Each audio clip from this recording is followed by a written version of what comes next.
Okay, so hi everyone. My name is Matisse. I am the programming coordinator with the History Project, and we are here with Margaret Vandenburg for the book launch of Craze. So exciting!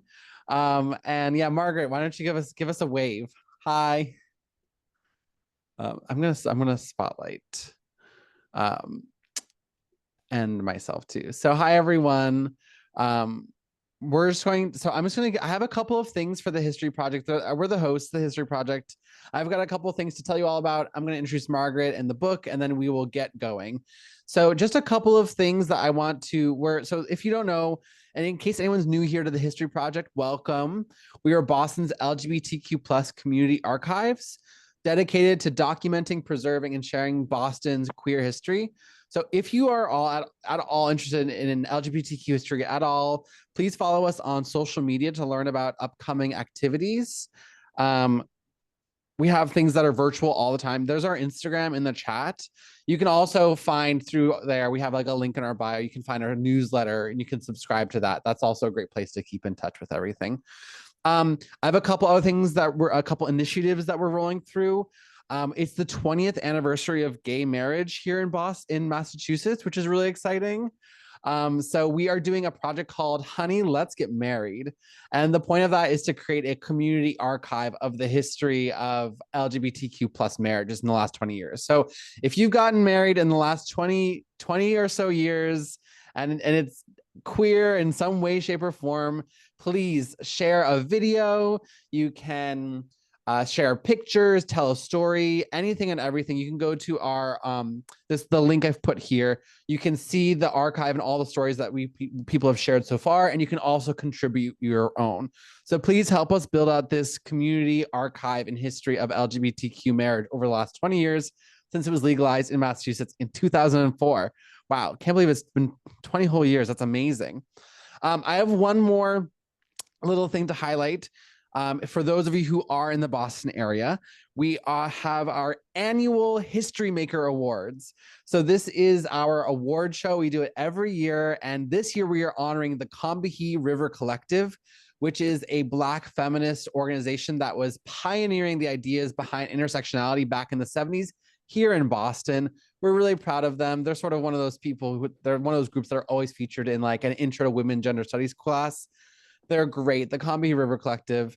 So we're honoring them and a local like Black, Brown, and Indigenous print group called Print Ain't Dead, and they're going to be receiving the Lavender Rhino Award. So if you would like to attend, I've put a link here to the History Maker Awards. It's on September 19th. That we've got tickets available if you want to join as a committee member. There's like sponsorships available. It's a fundraiser, but also it's an award show. So please, it'll also be streamed afterwards. So please come to the History Maker. We would love to help have you and help us honor the Combahee River Collective and Print Ain't Dead. And then finally, our final plug is I just want to say thank you all again for being here. And we are a community archive that we do run on donations. So if you would like to support Boston's LGBTQ plus history, the one and only community archive we've got here in the city, please feel free to make a gift. We would love that. We would appreciate it. Gifts of any size will help us. And so you can do it at the link I've sent, or also at the History Maker. You can also donate through there as well. Both are amazing. We would love the support, and really thank you again so much. Okay, enough of the spiel, right? We're so happy to have you here. But I want to turn the attention to Margaret Vandenburg, who is here, and just so thrilled for this book launch of Craze. Okay, Margaret, I'm going to introduce you. Are you ready? How are you feeling? I'm ready. You're ready? Okay. Margaret Vandenburg is a novelist, playwright, and essayist whose books include The Home Front, A Portrait of a Family Facing Autism, Weapons of Mass Destruction, and Iraq War Requiem, and An American in Paris, a historical romp through the Sapphic salons in the Roaring Twenties. In her plays include Belly of the Beast, a finalist in the Drama League Awards for Outstanding Digital Theater, and Roe versus Wade 2.0, the centerpiece of a theater-based reproductive rights coalition. Having completed her PhD in English and Comparative Literature at Columbia University, Vandenburg spent her academic career as a senior lecturer at Barnard College, specializing in modernism, postmodernism, and gender studies. She lives in Hudson Valley, a stone throws away from New York City, and a short drive away from Boston, too. Everyone give it up for Margaret. You can clap in the chat. There's a reaction. And also, this is Margaret's website here, too. Everyone, where's the reaction? There's like a little like applause. Would everyone do this? Yay. Hi, Margaret. We're so happy to have you here. Okay, let me introduce the book to. Oh, there's more people in the waiting room. Oh my gosh, there's so many. We're all flooding in. How exciting. Let me introduce the book too, and then we'll get right to talking about this. So, Craze. We're here to talk about the book launch of Craze, which, okay, I'm just gonna put out here. This is a book launch where, you know, here's the link of a place where you can go buy that book right now. Go, like, while I'm describing it, put it in your shopping carts, and you can start the transaction right now. Anyways, Craze. That's what we're here to talk about. Henry, I see in the chat, Henri Adams forever, ever. Yes, exactly. That's the energy. Okay, Craze by Margaret Vandenburg. Fresh off the boat from Roaring Twenties Paris, Henrietta Henri Adams lands in New York in the midst of the queer craze that is taking the city by storm. An art critic by day and lady lover by night, she ventures into the clandestine worlds of speakeasies and drag balls, which free her from the tyranny of the gender binary. Fun-loving slummers crash the party, flocking to see queer performers at the Astor Hotel and the Cotton Club. Broadway stars rub elbows with Harlem Renaissance luminaries at the Hamilton Lodge Masquerade Ball. But the revelry can't last forever. Faced with Depression-era crackdowns, Henri calculates the high risk of fighting back, prompting a decision with far-reaching consequences. Ooh, we're here to talk about Craze. Margaret, hi, yes. welcome. Thank you so much. The Oh History Project is amazing, and it's so generous of you to host a book launch. I've said to you, but it's really characteristic of your organization, which has been around far longer than most queer historical archives, and really appreciative and really respectful of everything you guys have done. And we're so glad that you wanted to launch with us too. Like, this is, I mean, it's a story about like queer 1920s. It's like, it's queer history. We love it. It's perfect. So, okay, I want to hear from you. Tell me, what's the crux of this book? If someone were to like want to pick it up, what are they going to, what's like the first thing you want people to experience as they're reading Craze? I think the fun. Yeah. Fun number one, and then there's all this other stuff that goes along with it, but everything that goes along with it is actually just a kind of footnote to fun. Yeah, I think fun is an antidote in these days, where everything kind of seems so dour and serious, which, because it is. But fun, I think, is such a crucial part of, surviving as a queer person in this world. And I remember as I was reading this book and sort of getting into it, I really do feel like from the very first moment, it really is fun. And of course, we have our protagonist, Henri. Can you tell us a bit more about Henri and what she's up to? Where is she coming from at the start of this book? So Henri, as you know, some of you have read the prequel of this book, which is 30 years ago. And I knew when I wrote the prequel, which is called An American in Paris, not my title, there would be a sequel. It didn't happen until now for reasons that we'll talk about, reasons that are related to our historical moment. And, it's interesting that now it's literally 100 years after the pansy/queer craze. And the things that are happening today are the reason that Henri is back. And she was originally in Paris because, many of us know that there was almost nothing more exciting than Paris during the Roaring Twenties in the sapphic salons of Gertrude Stein and Natalie Barney. But it turns out, as Henri comes across the ocean, she's an art critic. She has an assignment in New York with a magazine called New World Art. And she discovers, much to her surprise, that New York is even more exciting. at the end of the 20s and the beginning of the 30s. So that's sort of who she is. She's from Utah. She gets the hell out of Utah, and gets her ass to Radcliffe. She's trained as an art historian and becomes an art critic, which gives her access to basically a queer world in Paris and in New York. And I think another fun character that we meet right off the bat is Crystal. Can you tell me about her? Yes, and later we'll probably read some passages. Yes. Apropos both of their sort of gender identification. Crystal is in some ways Henri's guide through this queer, not underworld, because now it's out in the open. It's the all of New York is celebrating in some ways the kind of access to sexuality that queer people are allowing everybody to experience. And Crystal is a very evolved person. In other words, that as the guide and as a kind of mentor, gender/sexual mentor, Henri, who's a bit of a, she's from Utah, let's put it that way.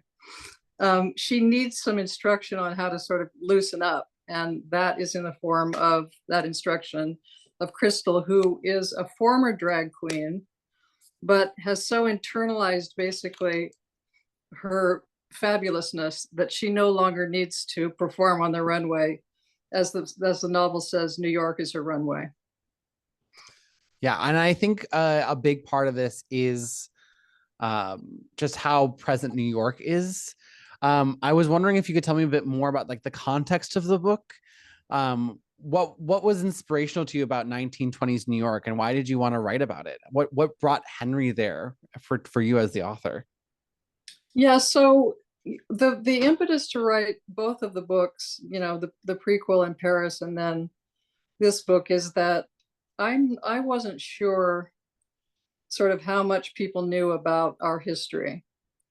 And our history in this case, of course, intersects with the history of the Jazz Age of the Roaring Twenties, in which we were, and the Harlem Renaissance, in which we figured very prominently, but it didn't feel like necessarily that people understood that. So my sort of impulse is to bring to life the New York that we may or may not have known about. Mm-hmm. And as an academic, it's sort of embarrassing because I really should have known all this stuff.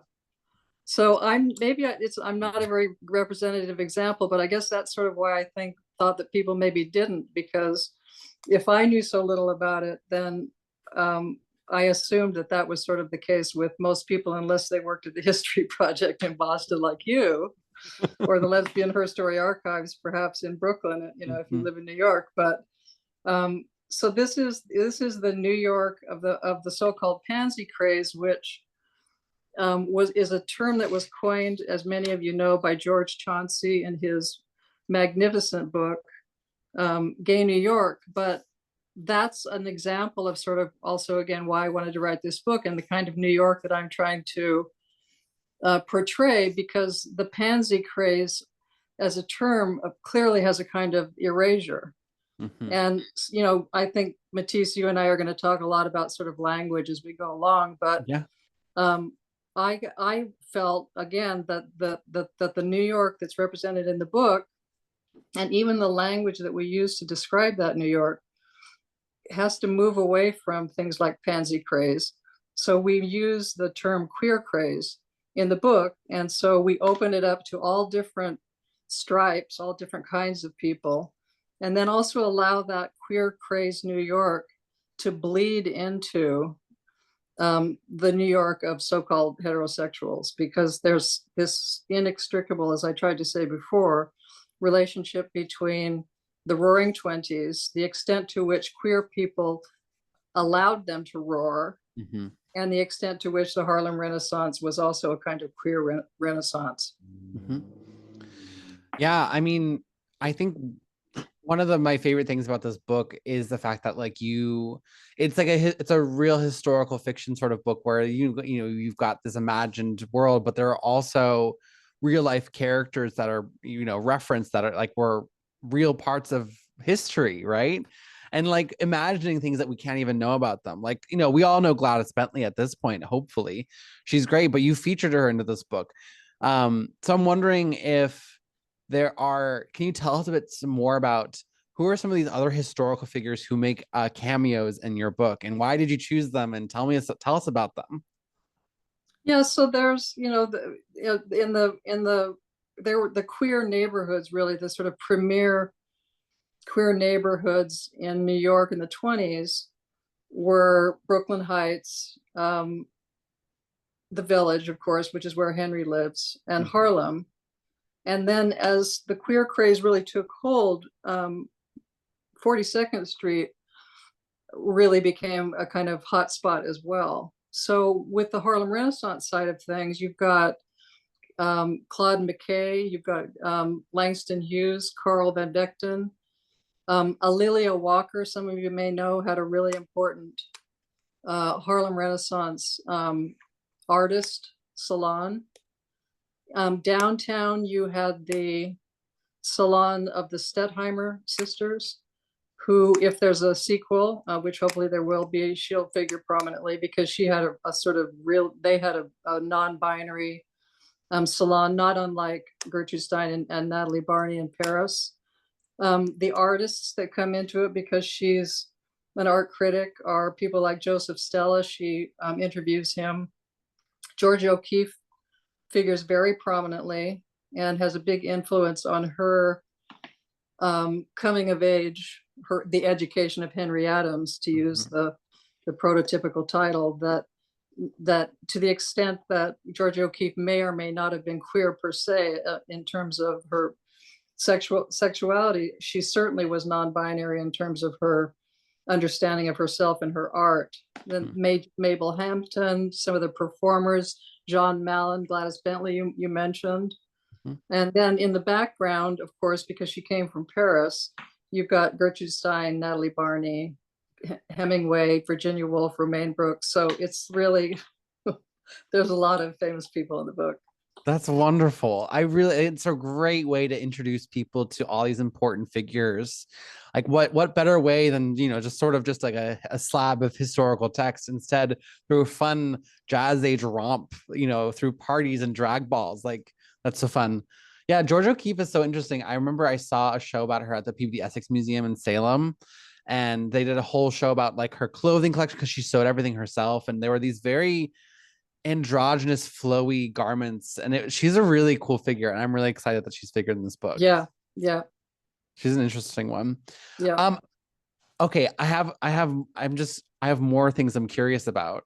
And also sort of just the educator in me wants to know, as I was reading this, there were so many words that I was encountering for the very first time, even as someone who like delves into history.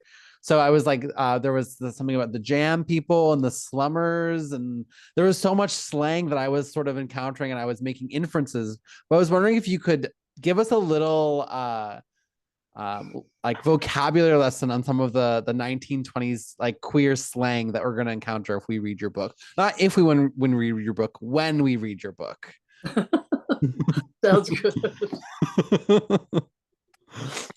So the vocabulary is difficult because it's pre things like butch femme, and butch femme is it's a very convenient sort of shorthand way to think about the performance and the gender identification of people like Henri, but you can't use those words because they didn't exist.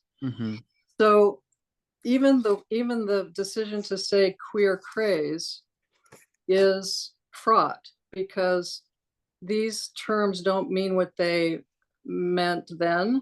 And even a word like queer, if you look these things up in the Oxford English Dictionary, a lot of times it'll be wrong, even though it's the definitive dictionary, because, for example, they talk about how queer allegedly meant everybody in the 1950s.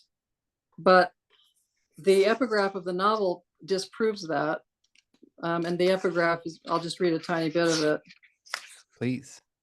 This is from Broadway Brevities, which is available online, by the way, for anybody who wants to look up some of these incredible sort of reviews of the drag balls and the queer speakeasy performers in the 20s and 30s. So this is in 1932, Broadway Brevities, America's first national tabloid weekly. And the headline is 6,000 crowd, huge hall as queer men and women dance at 64th annual masquerade. And this was in Harlem. This was the masquerade ball at the Rockland Palace. And it, you know, the article says queer people, both men and women, who do not love or feel like ordinary men and women are there at this ball.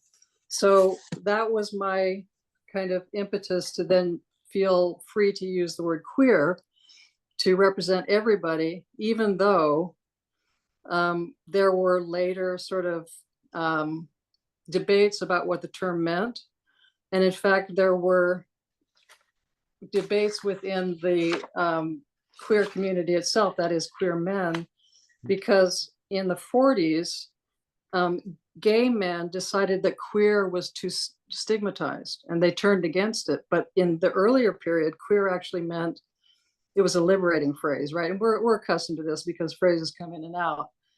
So not to belabor everything, but the word slummer, right, which originally meant at the end of the 19th century, it meant that people who lived in slums, right? And then I'm going to quote from Chad Heap. He wrote a great book called Slumming, and he says that slummers are actually, and I'll just read it because it explains itself. Slumming accomplished more than simply creating spaces where affluent whites were encouraged to cross preconceived racial and sexual boundaries. By opening places where people could explore their sexual fantasies outside the social constraints of their own neighborhoods, and where those who engaged in same-sex and cross-racial relationships could publicly express their desires. This popular phenomenon played an extensive role in the proliferation of new sexual and racial identities, right? So it's like most, you know, rich white people, whatever, slumming. But then that's part of this mixture where everybody ends up in the same spaces and everybody's able to invent new racial and sexual identities. Jam was 1930s, late 20s, what we called straight people. Jockers, there's all these different sort of, they're great terms to talk about queer people. I might read a little bit of that if it's okay, Matisse. Please, please. These are sort of the different possibilities. And sort of what she's trying to work out, what Henri's trying to work out, because she's trying to figure out who she is, right? In a way that, again, I think is echoed in uncannily similar ways 100 years later now in the teens and the 20s in the new millennium. So this is Henri, and she's trying to work out who she is. I hesitate to call myself a wolf, much less a bull dagger. And bull dagger, I'm interrupting myself, but bull dagger comes from the 19th century. It has an unknown origin, but it ended up being more having to do with African-American lesbians, but then it became something that was a way to sort of understand the group of people that she's trying to identify with. I'll get back to reading. I hesitate to call myself a wolf, much less a bull dagger, the term often associated with Harlem Nights. But I'm nowhere nearly girly enough to pass myself off as a violet. Not that I think of myself as particularly masculine. Do androgynous women like me really embody masculine characteristics? Or do we just eschew feminine stereotypes? In any case, lesbian lexicons are far less precise than their male counterparts. Homosexual men are variously called fairies, fags, sissies, nancies, wristbenders, punks, belles, dandies, pansies, daisies, buttercups, and horticultural lads, depending on who does what to whom. A wide spectrum of roles is available, a veritable smorgasbord of options. Judging from the paucity of lesbian monikers, you'd think we all fit into two discrete categories: feminine violets and lavender ladies, or masculine bulldaggers and daggers, as I am wont to call them. Granted, there are also jockeys, top sergeants, and mamas, but these terms are only used behind closed doors. If I had my druthers, I'd call myself an androgyne, a more accurate name for the woman I see in the mirror every morning, even though almost everyone at the Rubaiyat presumably thought they saw a dagger. As far as I could tell, the Violets in the black dress didn't see anything at all. And then I'll just read a little bit more here. Sure. A chorus of queens sang along, serenading a motley array of unpredictable pairings. Queens and violets, daggers with sissies, flappers, and jockers, with one glaring exception. Daggers never danced with daggers, many of whom still stalked the perimeter of the dance floor, inveterate lone wolves. Granted, there were a handful of eligible Labrador ladies, some of whom ventured onto the dance floor, unescorted by proprietary daggers. But the odds were against me, given the number of lone wolves prowling around. So I read that because, first of all, there's all these fabulous terms like jockers, jock riders, tops, as it were. Punks comes from the 17th century, and punks are, not, punks are bottoms. And, all of these terms are part of the 1920s and the 1930s, but some of them you have to tweak to make the novel work because, again, there's no butch femme thing happening. So I borrowed Violet from the Sapphic. This is a classical term, and it was brought into the jazz age in 1927. There was a play called The Captive, and in these two lesbians, one of them gives a bouquet of violets to the other because they're using that iconography and that term to mean lesbian. Lavender goes back to the 19th century, a dash of lavender or a streak of lavender. Oscar Wilde used the idea of purple hours to talk about his kind of version of homosexual sexuality. So I just had to try to figure out how to dip into all of these terms and talk about the version of sexuality that she's trying to invent for herself, because these are uninvented things, in effect. Yeah, and I think when I'm reading this book, I think what strikes me is how of the time they feel and how the characters really are working through it within their own context, but they just also feel so human. As I was reading, that was something that really struck me about the characters and the writing, is it just feels like these people are just dancing across the room in front of you, right? And like we're in Henri's mind the whole time, but it just feels so it kind of gets at sort of like the philosophy of like, how do we even do queer history, right? When there were as a time period where we didn't have the terms for everything, but we're also having similar experiences, and we might not have the words, but we're experiencing things that are so similar. And I feel like the book really kind of gets at that philosophical question of like, how do we even do a history of a group whose like rise has been meteoric within the last century or so, but have always sort of existed in some way, shape, or form at the same time, right? So yeah, and I think when we were talking and preparing for this too, we talked a little bit about how, this was a book that you've been thinking about and ruminating on, but the current moment really precipitated this into existence.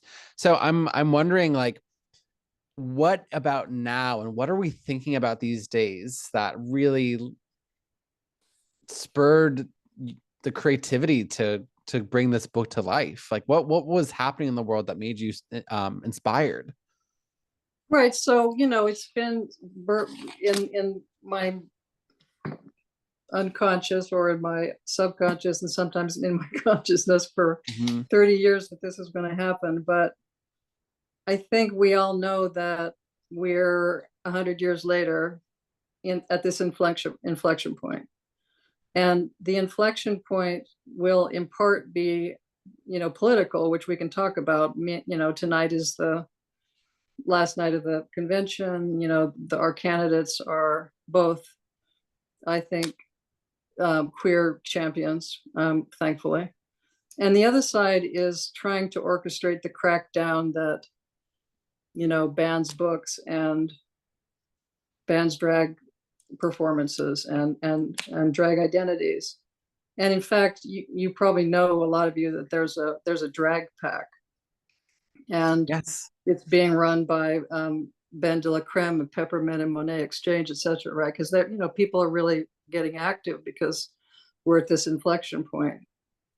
So I think, underneath that is this, I think, responding to what you said, we're trying to figure out who we are. We're inventing ourselves over and over again.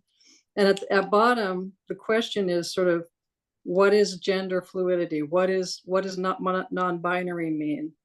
And also, why does it matter? Right. So implicitly, what I just said is that it matters because it's political. So I guess I'd love to talk about that a little bit, Matisse, that there are uncanny resemblances. If at any two times, there was a kind of parallelism, it's the 20s, the 1920s, and now we have a lot in common in terms of the way that we understand gender fluidity and non-binary gender identities and sexuality itself. But they're not exactly the same. Not quite. And right. And it's sort of like, and again, to get back to it, that why does it matter? I mean, to come back to our original point, which is about fun. Why does fun matter? Fun is political. Desire is political. They're disruptive. So maybe we can kind of like sit with that and talk about why, what's at stake.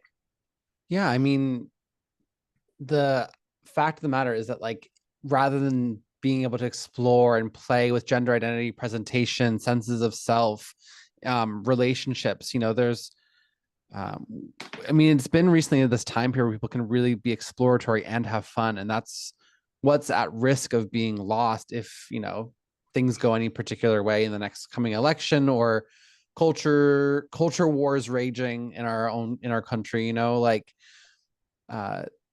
I think an ease and a playfulness is what's at stake here. And to be able to dip into experimentation and do so with mirth, I think, is something that's at risk here.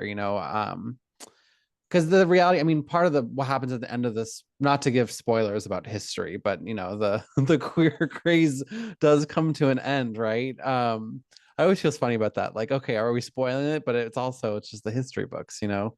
But like, it's sort of like, okay, are we on this moment where we're at the tail end of this era where we've been able to like open things up again and explore? That's what happened the last time. It's a little scary. I hope it's not the end of it. I hope it's just the beginning of it. But there is still this.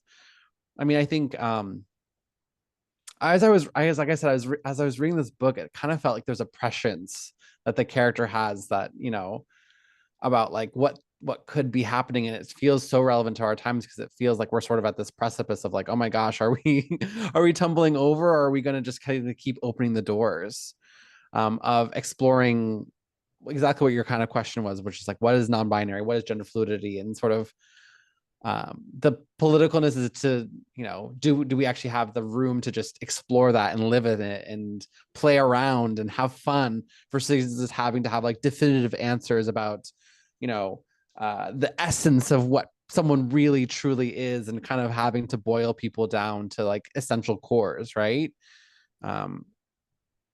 What do you think? So the bit about sort of whether we're at the tail end of it, and it partly has to do with this sort of dueling political visions, but it's not just that. I mean, I think that it's no accident that the jazz age happened during Prohibition, right? It's this paradox. And that the Roaring Twenties were a function of Prohibition. And so people pushed back, right? Of course. And then they pushed back, there's a bunch of times in the book where we might read some of it later about to this extent, but that to this effect, but that in a way what happened was that, people, they then kind of, they felt guilty, and it was true in the sort of wake of the jazz age, especially because the Depression happened, and they were like, oh shit. And I think that part of what happened was that the backlash was also then aimed at queers, right? At gay people. And we know that the usual suspects are marginalized people, the anti-Semitism that we're having, the queer backlash, all of these things, these are the usual suspects. So we've had this flowering again, this kind of renaissance of queer life, including gay marriage. There's going to be a backlash, right? And I think one of the things that we perhaps in the book tries to think about it, I think we're not careful enough about figuring out in advance how to navigate backlashes. And people that know me know that when gay marriage happened, I was like, watch out, right? And I'm married, so it's not like I'm not going to do it, but I just think that's one of the things that we have to really think about very careful going forward. Like, how are we going to manage the backlash that happened because of this extraordinary moment that we're all living in? Yeah, same. Like it was the same with like the gender markers, like having the X option. I like fought for that for years in Massachusetts. But once it was actually passed, I was kind of scared to do it because I was like, oh my gosh, am I going to go on some list? Is there going to be repercussions? What will happen if I go to a bar and my gender marker has an X instead of an M or an F? Like there's a real, like, oh my gosh, is this going to have consequences? But then at some point, you also have to just be like, you know what? Whatever. I'm going to go live my life and have fun, you know? And like, I think that's also, it's a really common thing that oppressive forces impose fear upon things that like are important to be fearful of and cautious of as an oppressed person or a marginalized person, but also a lot of the time the fear is outsized and part of the oppression is inducing anxiety and fear in us. And I think fun and play is a really, really crucial antidote to that. And that's why, I mean, as I was reading this book, it was really refreshing to just see these people in like the 1920s were open in a lot of ways, but it was still not where we're at now, right? But these people, these characters on like a true gender spectrum, having so much like fun, like, and like to the point though also where at the end, sorry, once again, I'm no spoilers, but yeah, I don't know, I just really like how fun the book is. It really made me happy, Well, you said earlier that, and there was a period in recently where this is true in a kind of theoretical discourse too, not just in our lived experience, but that there was this kind of objection thing happening. And there was a kind of concentration on the not fun side of things, right? And sure. I think you're right in what you just said, which is that I agree with you that I think we've gotten through that and we're harnessing fun again. It's not unlike the joy of the Harris ticket. And that's new. It's new to the ticket and in terms of the political moment. And I think you're right in terms of that. If you harness that, what they're calling joy, and if we harness the body and fun and desire and pleasure, and we remember that that's what we're all about, because that's the way that our community has contributed to the opening up of culture, right? And the way that we are capable of being a political force. It's always been about desire, and it's always been about fun and pleasure. And I think we're getting back to that. And I think that's the part of it that is irrepressible. So instead of focusing on sort of being left out, which is, what was going on for a while, we're just getting back to let's foreground the fun and let's foreground the desire and the play. And I think that's irrepressible, like I said, and it works.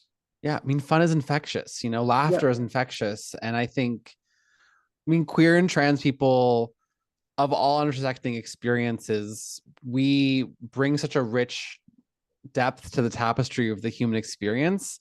And I think one way we can kind of highlight that is through like living joyful, happy lives, despite all of the fear that is imposed upon us from these systems at large, Okay, I'm just being mindful of everyone's time. Margaret, is there any other selections from the book that you'd like to read to us? But it sort of depends on what we want to focus on. I think I was going to read from the beginning where she's sort of celebrating the historical moment, but we know it's fun now. So what I might do, because I think just briefly, because I think it's stuff that might come up when we talk with everybody. Mm-hmm.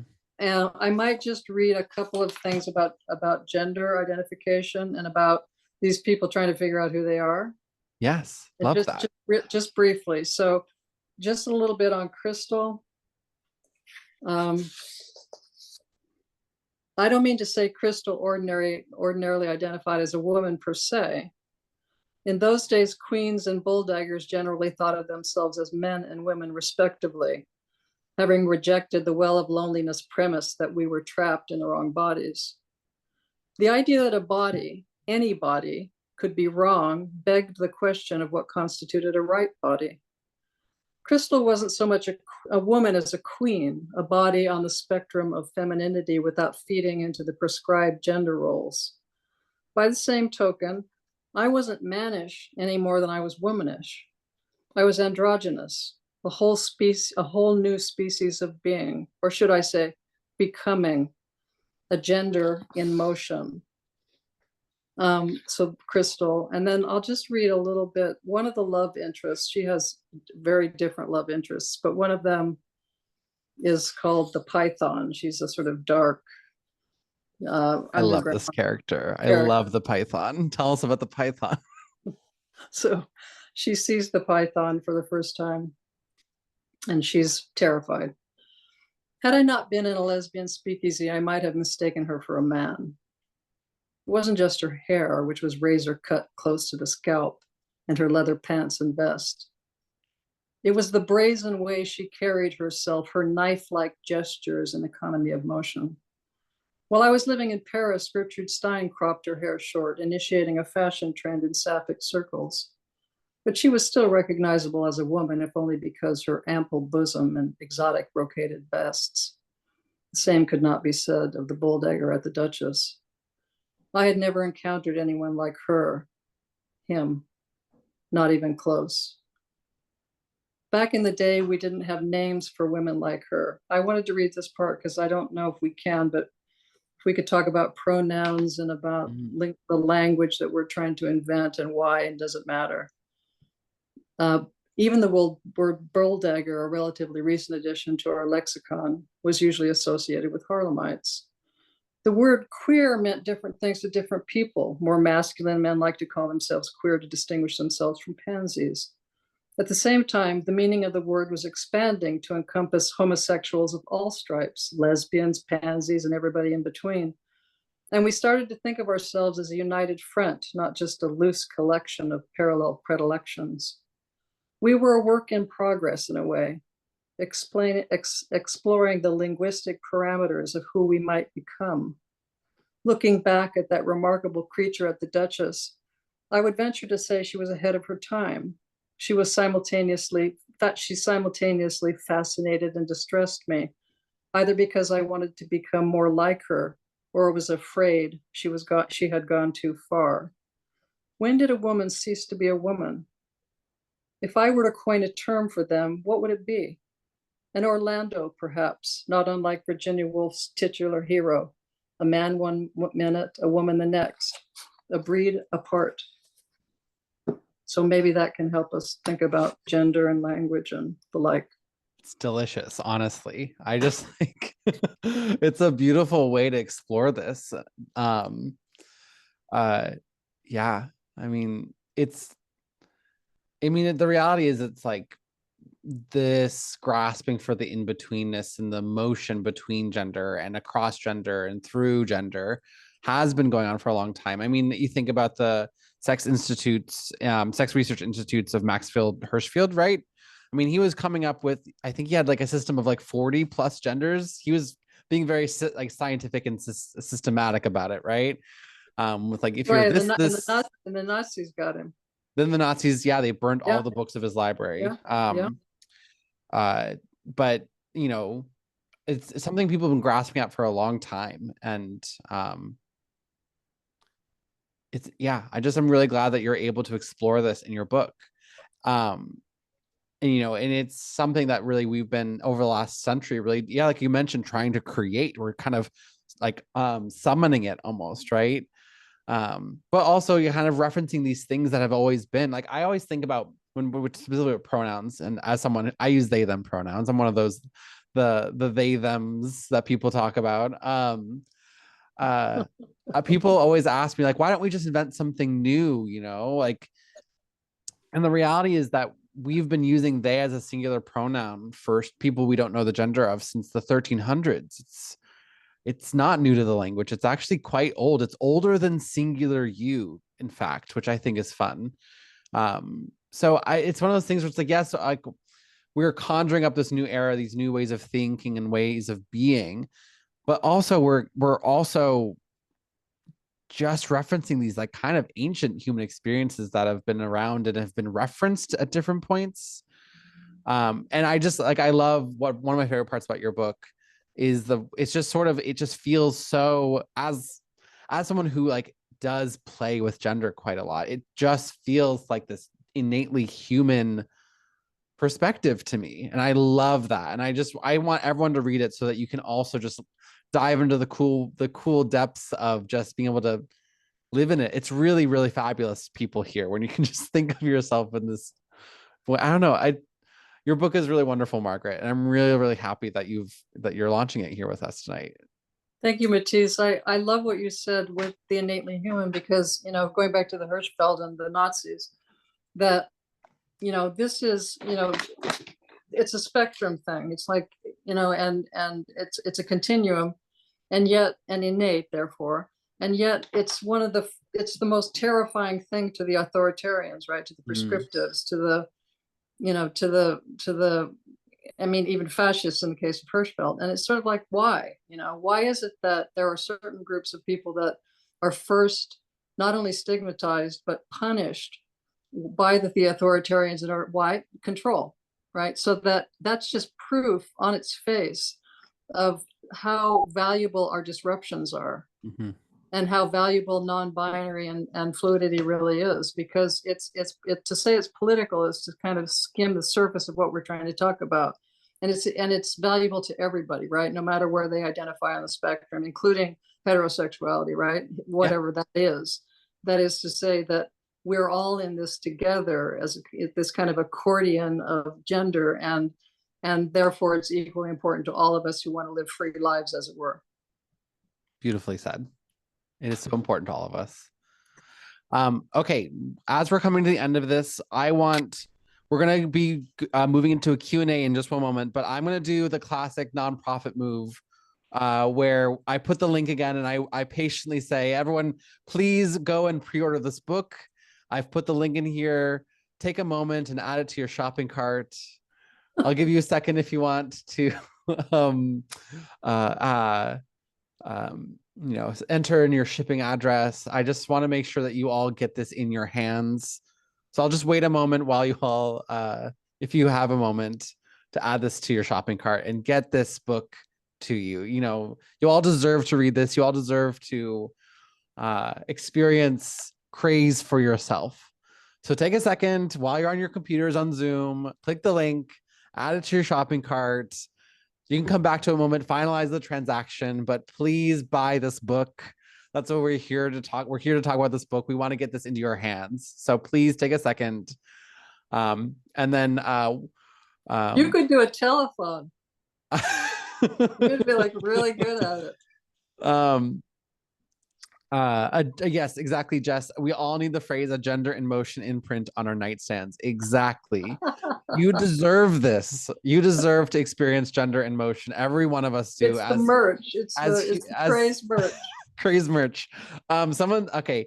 Now that I've done my selling. I'm really proud of Margaret. This book is really phenomenal. I had a chance to preview some of it, and it really is great. So get your hands on it. And I want to reward you all for sitting through my sales pitch here with a Q&A. Okay. Sold. Wonderful. I'm glad to hear it. Okay. Okay. Everyone, please feel free to ask your questions in the chat, or you can unmute yourself. Yay, we need a tote bot. Thank you, everyone. That's amazing. Okay, the first question is from Eric Stevens. Margaret, is there an audiobook? Is there plans for an audiobook? Are you going to be the narrator? Tell us everything about There's the an audiobook that coming out probably within 10 days, I would say. And the reader is Mia Hutchinson Shaw. And she's really fun, perfect reader. So it's a great, the audiobook is a great experience, really great. I have 10 days ish. 10 days ish. I'm totally sold on audiobooks lately. I've been listening to a lot of space operas on audiobook. Historical fiction is another one of my favorites too, of course, like this. But I don't know. That's exciting that the audiobook is coming out because they're really, really fun. Everyone else, do you have more questions for Margaret while we're here? Yes, go ahead, Elizabeth. Go ahead, unmute yourself. And questions for Matisse, of course. Sure, of course. Hi, Margaret. I'm wondering about because it is a sequel. I mean, I read American in Paris, 20 years ago or something. But for people who either haven't read an American in Paris or haven't read it in a long time, how does Craze stand alone, or what is its relationship to the prequel? It totally stands alone. When it references her previous life in Paris, it contextualizes it. And that book will be reissued also soon, and we'll also have an audiobook soon. But there's no way you need to read the first book, because she will fill in the gaps as she refers back to the heyday of her life in Paris. Great. Awesome. Yep. Congrats. Thank you. And saying that you should, because it is so good. Well, yes, of course.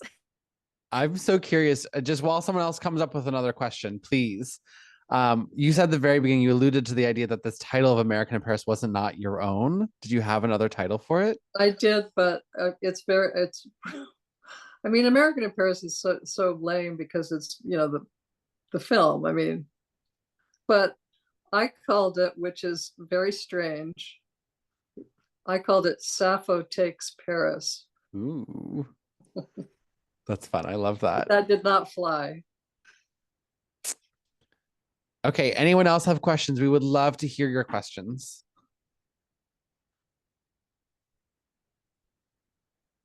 Hello. I don't know if you can see my hand. Yeah. Hi, Tristan. Hi, it's nice to see you. Good to see you. Congrats on your book. This is really exciting. Thank you for being here. Yes, I ordered, so I'm glad that we got a sneak peek too. I was curious, you mentioned earlier that this was meant to come out earlier. This book was supposed to be released earlier. And that there was some disruption in that. And I was curious about the distance in time between the first and the second book in the series. I knew that I would write it, and I'll probably write the next installment, but people that know me know that I kind of write about things that piss me off or that I think we need to do something about. And so, when Matisse read the sort of bio, all of these other things came up: the Iraq War, Roe v. Wade being overturned, disinformation campaigns, in elections, and drone pilots and the drone program. And so I was writing about all these things that I just had to write about. And then lo and behold, it turns out that this is the thing that needs to be written about now. So I think that explains the delay, is that the urgency had to resurface. The original book was more sort of like, let's provide a historical backdrop for queer people, especially young lesbians, because maybe we don't know our history. And so that was the impulse probably for the first one, more in line of just like a historical exercise.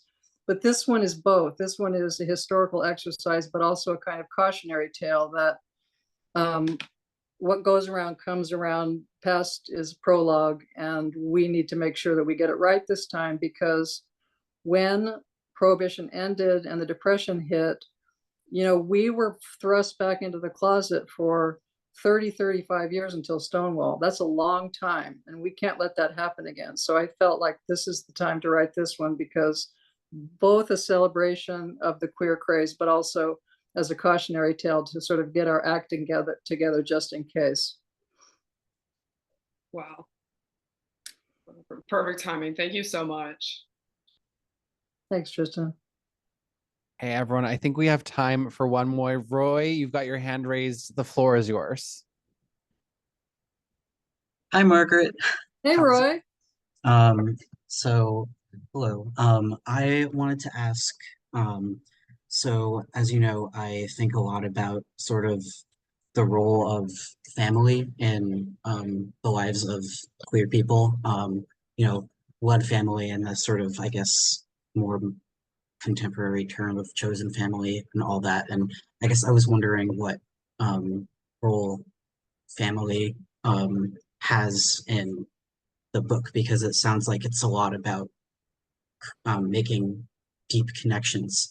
And for a lot of us, I think there's this sort of shadow problem of the connections you're supposed to have that can be left behind or troubled in some way. So I was just curious about if that shows up in the book, or if how that works with the rest of everything.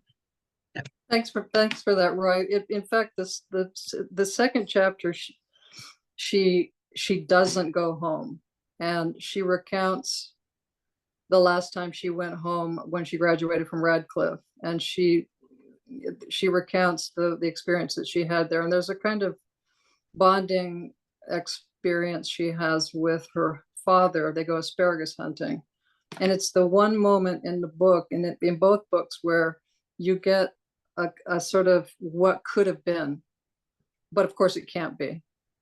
And so she has she makes a new family, right? And at one point Crystal says, she's trying to write letters home, and Crystal's like, what do you mean home? She goes, it was like an orphanage situation, and you found your way to New York, which is how I felt. I mean, I'm from Idaho, she's from Utah, and New York has always been my home, never Idaho. And in fact, my first published piece was called Homophobia, as in HOME -phobia, and it's a short little essay about leaving, and leaving in a way to spare my parents, because this was a long time ago, and I have a friend who stayed, and it was kind of thinking about the fact that he stayed and I didn't. So it was a mutual kind of way that we could be together, my family and myself, but only because I wasn't there, in effect, and that we had this chosen family and that we made for ourselves with Crystal, with all these characters that she meets in Paris and in New York. Having said that, there is this way in which, in the wings of the book, there is this promise of reconciliation. And, on an autobiographical note, that promise has come true. And that I think it's important for her in the book to go through this experience of finding chosen family and learning how to live within that loving structure. And then somehow we all, and I think this is true for a lot of us here in this room, as it were, virtual room, that then it can come full circle when we figure out, who we are in the way that we've been trying to talk about, and that it's not an either or in the long run, provided we experience the education of Henri Adams, provided we figure out who we are, and then possibly we have that possibility of coming full circle, because in fact that would be preferable to the alternative, clearly. And there's a parallel I'd like to make, which is that the same is true with what I tried to say about heterosexuality, which is to say it is a spectrum, right? That everybody has to be part of this freedom. And so therefore it's not just about chosen family in the long run, but hopefully that everybody becomes part of this experience, right, of freedom and basically of love and fun. And fun. Yeah. I think, yeah. Thank you so much, Margaret. This was so much fun. Thank you so much for being here, for telling us all about your book. You're a treasure. Thank you so much. And Matisse, you're awesome. And the History Project is very smart to have you at the helm here. Oh, thank you so much. That's very sweet of you to say. So everyone, don't forget, go and buy this book. It's really, really good. Like, it's great. It's really fun. It's a great time. So go check this out. If you'd like, check us out on Instagram. We're the History Project. We're Boston's LGBTQ plus community archive. We've got the History Maker Awards coming up. Please come to that. And if you can, please support us. We are community funded too. So thanks so much. Y'all are the best. Thanks for being a great audience. And thanks again to Margaret. Thank you. Thank you. Bye, everyone. Thanks. Yeah.